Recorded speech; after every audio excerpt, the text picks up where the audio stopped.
When the Kundalini rises, you actually can see the movement of Kundalini.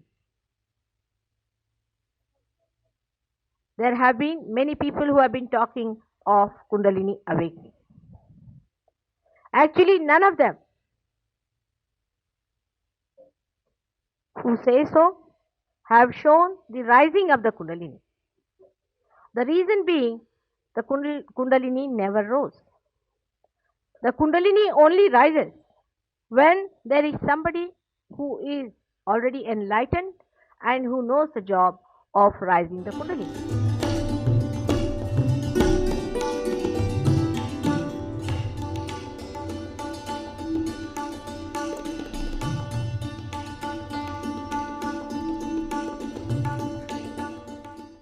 The principle of Guru resides in the void.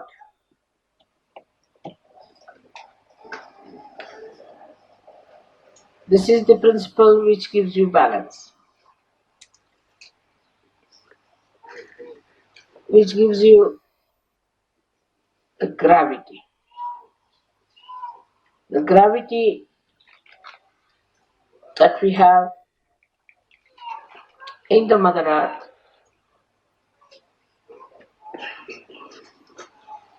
is expressed through your Guru principle.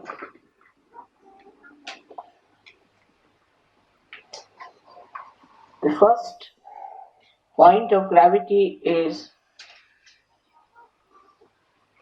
that you should have a personality, a character, and a temperament that people would see that you are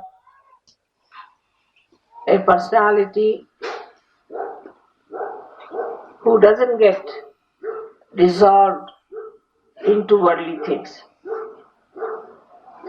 Is a personality which doesn't get ruined by the skirmishes of life. Is the personality of a Guru which sits down deep into his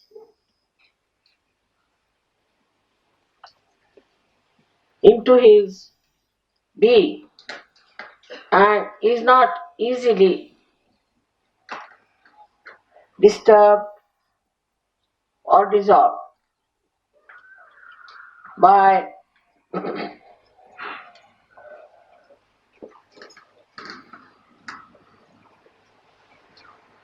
any solvent whatsoever. This is the first principle of the Guru, is the gravity. As I told you, it is something which cannot be dissolved into anything. It settles very deep down into your personality. So it doesn't float in the water. Now you see, in the countries which are developed very much, we think that we have a very great power of individual attainment. That individually we are absolutely free, we can do whatever we like. And that's why individual freedom becomes the goal of all democratic countries, neglecting the collective. Of course, individual is important and it has to become all right to nourish the collective. But if the individual does not have the gravity, then they float on the surface. And anything can impress them. That's why we find today people get impressed by fashions. By fashions which by no logical reason are good for your health, for your wisdom. No fashion is good for your health, nor for your development as a personality. Sometimes you look so odd with it, so funny, so stupid. Then they ask you question, what's wrong in becoming stupid? What's wrong in becoming foolish? The reason is you have an individual freedom, but your personality has not grown. Your personality is zero. You have no personality left. You cannot decide anything for yourself. Whatever is the fashion, you just run after. Is the situation of the Western countries, but in the countries like India now, they are also in some sort of a craze because they have to still pass through the so-called affluence that you have. So they'll take to the crazes like supposing somebody sees a very beautiful carpet with someone, then all rush to buy the carpet. They'll do anything for getting things to themselves. So they turn towards materialism also in the same way as you people turn to fashions. The individuality is alright up to a point, but then it becomes a madness. Especially in the West, the personality is so low, is so missing, that any entrepreneur can develop any craze, any name, and everybody runs after that and is impressed. Like a stupid fellow can call himself by some name. Say he can call himself by some funny name. Now to everyone is a very great thing. Because it is by some stupid man who has taken a name, and so everybody must buy that. It is nothing special about it. It is nothing special. It is nothing uh, uh, remarkable. It is nothing that will make you something great. But people will buy that particular make because it has a brand which everybody will accept. Oh, it's from that particular brand. And it's such a madness about it. Then comes to the anything from hairstyle up to your foot style, to your neck style, to your nail style, to your eyebrow style. I mean, anything, any stupid thing that you could do to your body is available, and people take to it because they have no gravity in them. The persons who have gravity do not take to such changes. First, logically, they try to know if this change is good or not. But only because it's a change, it's a craze, it's a fashion, they do not take. This is one of the signs of gravity in a person, that he doesn't float on the ground like straws, but it stays like a beautiful pearl in the deep shores of understanding. So those who are today here to worship the Guru, they have to worship their own Guru within themselves and have to understand that first thing and foremost thing is that we must have gravity in temple. You do not need education for that, university education. You need not read books, you need not do anything. Only thing is that you have to have your value system corrected. When your value system is corrected, you understand what is good for the society, what is good for it. For example, if it's a lotus flower, it will never emit filth and dirt. The fragrance will be always there. If it is a rose or any other fragrant thing, it will emit fragrance only. It cannot emit something that is filthy. Now, those who think they are gurus and have achieved that gravity will never write something which is ugly, say something which is dirty, will never use their mind to appreciate anything that is filthy and wrong. This is the second sign of your value system. In your value system, you have to first of all understand what is auspiciousness, what is divine beauty, and what is morality of the spirit. These three things are to be realized and are to be part and parcel of your being, so that when people see you, they should say, here is a person you can see who has that gravity. Here is the person who has that beauty. It acts inside, outside. A person who has that sobriety inside dresses up in a sober way. He doesn't dress up to impress others or just to show off or to hide something or to expose something. But just to respect his body, he dresses up. When he talks to others, he talks wisdom. He doesn't talk frivolous things, useless things, and things which are of very baser level. In his own enterprises, I would say, he has a kind of a decency and a decorum.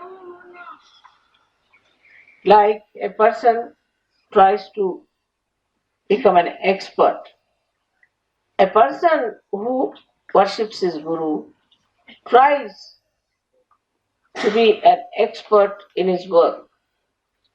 Like supposing there's a person who is an engineer. He doesn't care for money. He doesn't care for fame. He doesn't care for applauses from others. What he cares is, does he really understand his subject matter? It won't be mediocrity. Musician has to be perfectly a musician. Artist has to be a perfect artist.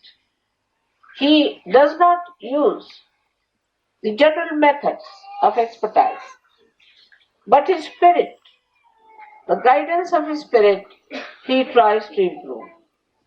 Like there's a poet, he tries to improve his poetry on the level of his spirit, but not on the level of money. Because normally people would write things just to please the majority of the people so they can sell their books, or something filthy, which is not benevolent to the society, not to the name of the writer. They don't mind. They become shameless about it. So, not that the Guru himself has the value system, but through his lifestyle, through his own preachings, through his own behavior, he radiates gravity to others. He radiates gravity to others.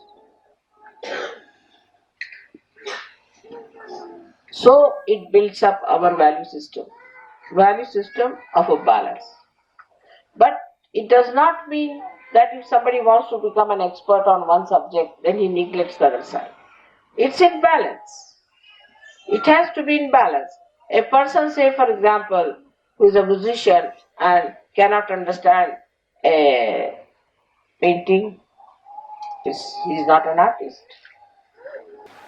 So if you start from the central point of your spirit, you will be surprised that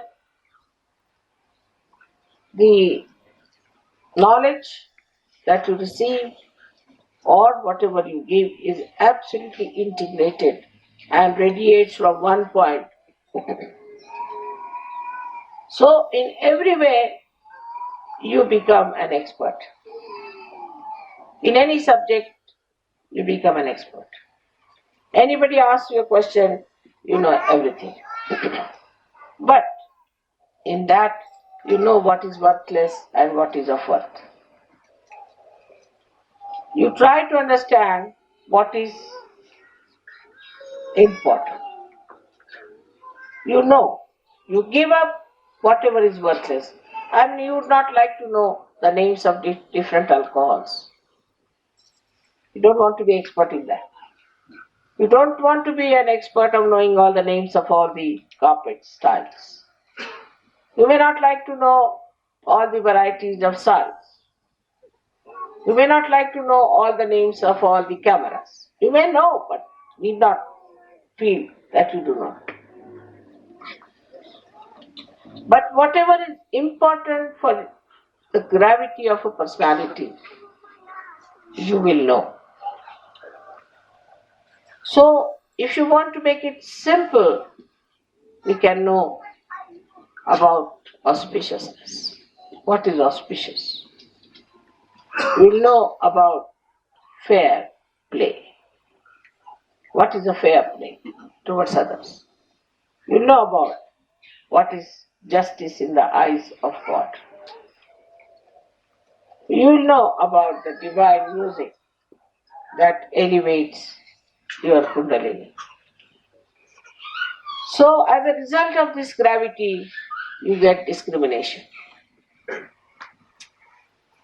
That you know what is your personality and what is the water surrounding. You know how to discriminate. And this discrimination is also actually innately comes from your Guru principle. But once this Guru principle goes into a bizarre state or into some sort of a turmoil or confusion,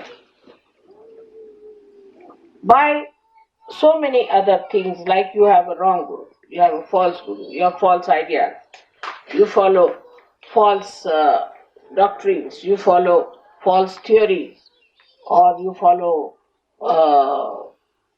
false books, then this goes bizarre.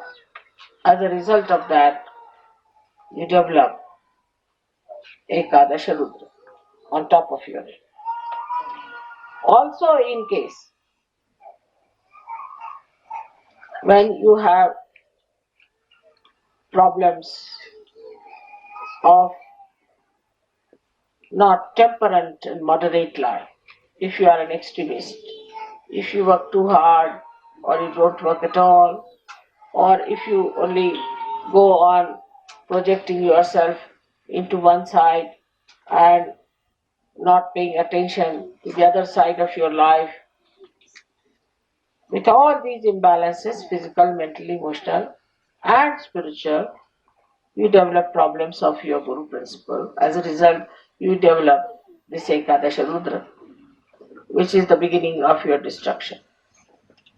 So, how important it is to look after your Guru principle, you can see that most of the diseases are caused by this principle when neglected, and ultimately they reach their heights when it reaches the state of Ekadasha.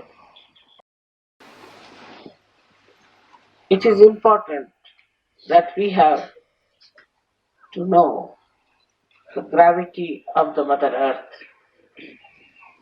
how she revolves with such a tremendous speed, holding all of us together to her heart, and then she emits her beautiful divine love through the various beauties that are surrounding us. Now we can see for ourselves. Especially when I see the big mountains, I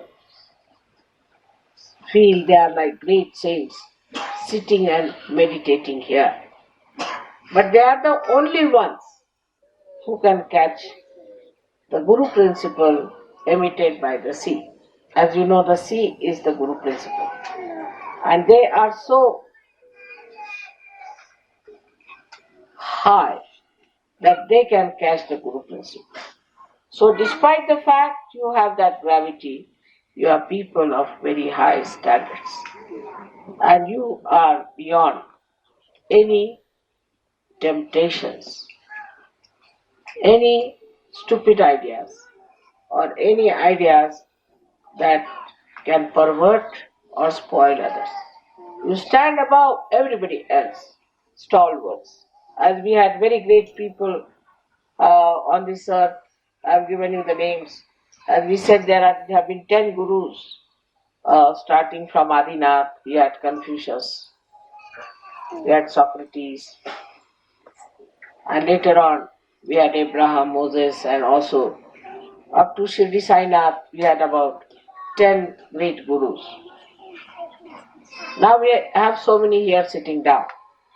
They are all gurus and they have to behave like gurus and have to do the job of great gurus.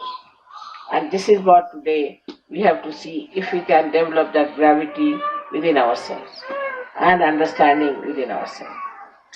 When that peace resides within you, the joy of becoming Sahajogis will be really felt, will be really understood, and will be enjoyed by all of you. May God bless you.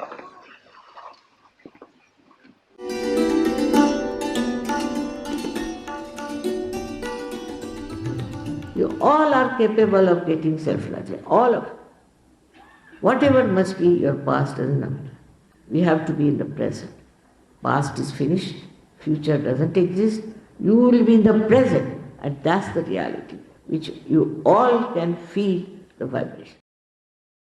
So, one should not have any such ideas that I have done this wrong, how can I get realization? This is unnecessary. You should never think that you are guilty. If you were, you would have been in the jail. You would not have been here.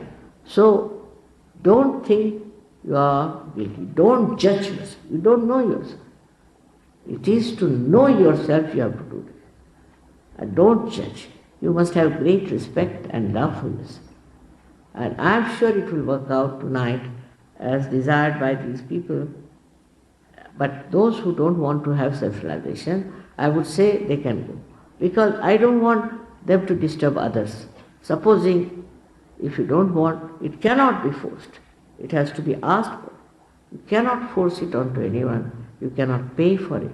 You cannot do anything about it. But if the Kundalini doesn't rise, it's all right. We'll have a center where you can go and get it corrected. Maybe something wrong in the chakras which you do not know, and they will find out. So it will take hardly any time. Hardly any time. Have faith in yourself. First of all, have faith in yourself, and this will work out. First, I think to forgive others is difficult. You see, the Western people, they cannot forgive themselves. And for Indians, the other way around. They cannot forgive others. You see, I don't know why there is this kind of a different, attitude. But we should forgive ourselves also. God has created you as human being, not to be ruined like this, not to be shattered like this, but to achieve your glory. Realization.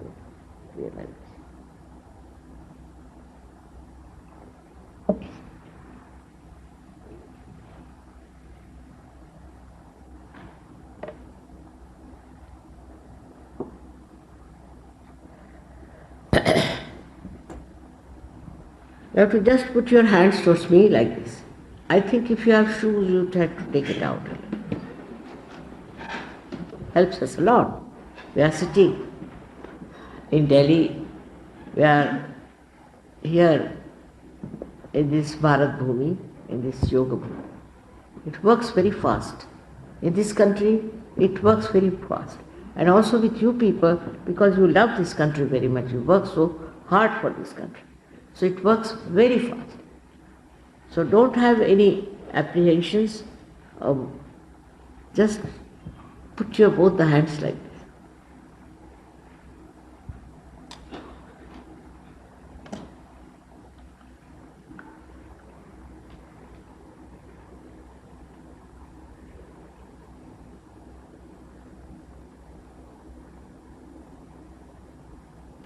Again, I would request you must forgive yourself and others.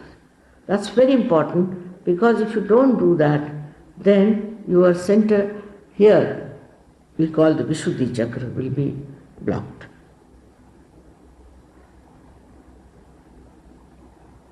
I mean, the guilt part is will be blocked, and if you don't forgive, then this Ajna Chakra will be blocked.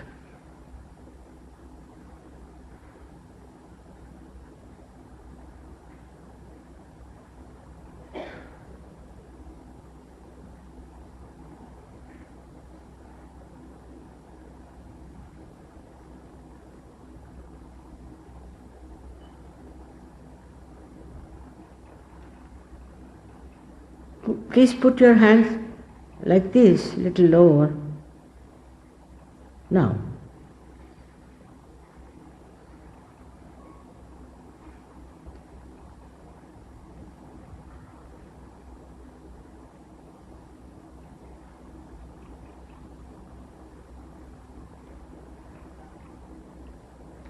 first we'll start feeling some cool or hot breeze on your fingertips and also on your thumb. Then in the palm, you start feeling a cool or a hot breeze. Some people start thinking that this air conditioning, it has nothing to do with air conditioning. So please have faith in yourself.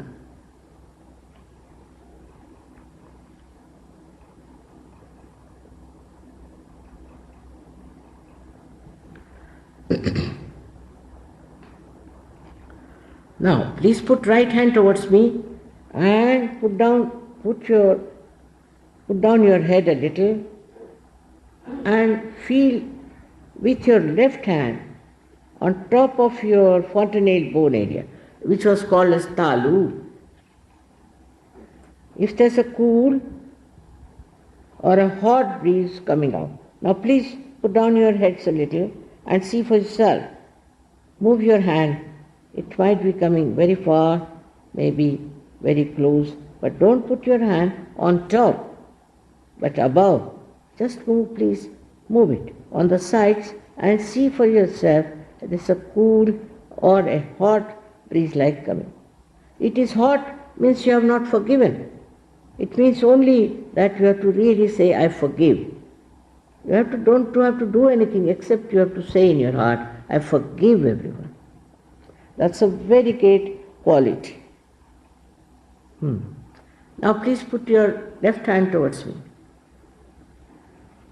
and see with your right hand. Again bend your head please and see for yourself if there's a cool or a hot breeze coming out of your head.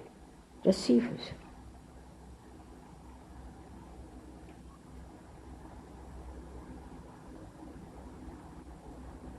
Now, please put your right hand again. Right hand is more. So put the right hand like this and see for yourself.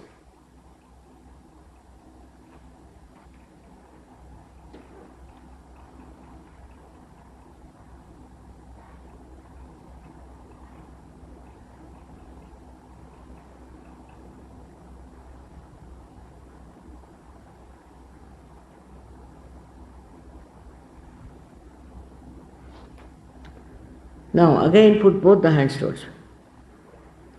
And don't think. Just don't think. You can stop thinking, even for a second. That's very good. This is called as nirvicharita. Then comes a stage to become nirvikalpa.